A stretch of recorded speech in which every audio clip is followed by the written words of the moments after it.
আরব দেশে খেজুর চাষ হচ্ছে পার্বত্য জেলা খাগড়াছড়িতে। বাণিজ্যিকভাবে এই খেজুর চাষ করে তাক লাগিয়ে দিয়েছেন কৃষক নূর আলম। এবছর অন্তত ৫ লাখ টাকার খেজুর বিক্রির স্বপ্ন দেখছেন তিনি। খেজুর গাছের টিস্যু কালচারের শাখা চারা বিক্রি করেও লাভবান হচ্ছেন মিশ্র ফলের এই বাগান মালিক।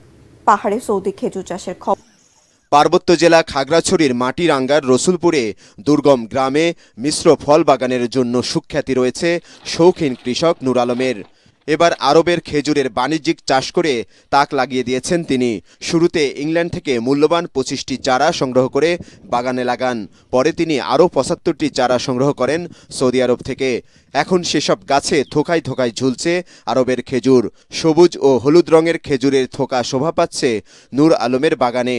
প্যাকেটে মোড়ানো খেজুর দেখতেই যেন নয়ন জুড়িয়ে যায়। পাহাড়ি মাটিতে বাণিজ্যিকভাবে খেজুর চাষের খবরে অনেকেই ছুটছেন তার বাগান দেখতে। এখান থেকে কাজ করি, তারপরে সংসার চলে।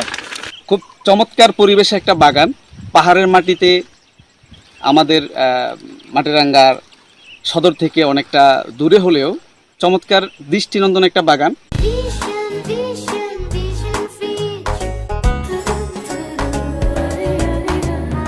২০১৯ সালে খেজুরের চাষাবাদ শুরু করলেও গত ৩ বছর ধরে সেসব গাছে ফলন আসছে।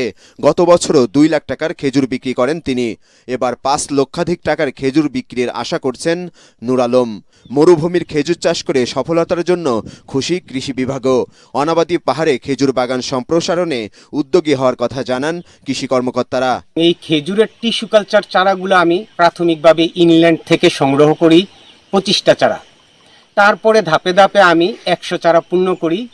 এর মাঝে ৩টা ধাপে চারা, 2টা ধাপের চারার মধ্যে আমার ৭০টা গাছে এবছর আলহামদুলিল্লাহ ফলন আসছে। ওই কৃষকের বাগান পরিদর্শন করি।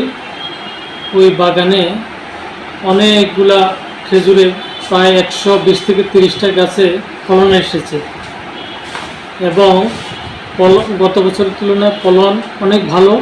খেজুরের পাশাপাশি নূর আলমের বাগানে শোভা পাচ্ছে ড্রাগন, চায়না কমলা সহ বিভিন্ন মিশ্র ফলের গাছ। তার সফলতা দেখে বাগান করতে আগ্রহী হয়ে উঠছেন অন্য কৃষকরাও।